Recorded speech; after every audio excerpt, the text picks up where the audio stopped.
C'est une véritable bombe révélée par mon confrère Paul Sugy dans Le Figaro. Il s'est procuré un projet de recommandation donc de cette HAS. Ce rapport préconise de mettre à disposition des personnes souhaitant changer de sexe toute une gamme de soins, allant évidemment de la chirurgie aux hormones. Il s'agit de mettre en œuvre véritablement, vous l'avez dit, un véritable service public de la transition de genre.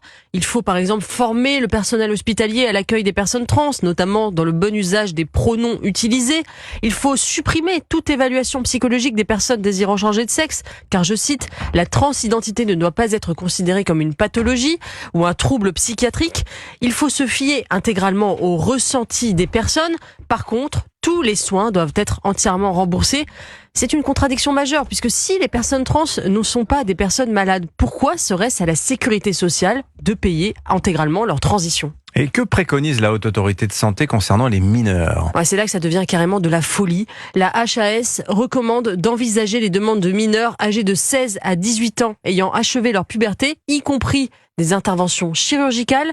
Si des parents persistent à refuser la demande de leurs enfants, la HAS préconise un signalement pouvant aller jusqu'à une délégation partielle d'autorité parentale, voire une déchéance de l'autorité parentale ou une émancipation. Vous entendez bien, si vous refusez que votre enfant commette des dommages irréversibles sur son corps ou change de prénom ou de pronom, on peut vous déchoir de vos droits parentaux. Sur quoi s'appuient ces recommandations ? L'ensemble du rapport adhère à toutes les revendications des associations transactivistes les plus militantes. Mais le plus grave, c'est qu'il maquille ce militantisme sous des atours scientifiques. Le rapport admet lui-même ne pas s'appuyer sur des preuves probantes, mais sur un accord d'experts du groupe de travail. Or, comme l'a révélé Paul Sugy, ce groupe de travail est composé de presque exclusivement de militants d'associations transactivistes, de professionnels de santé qui ont soutenu publiquement les revendications de ces associations, voire de personnes elles-mêmes trans.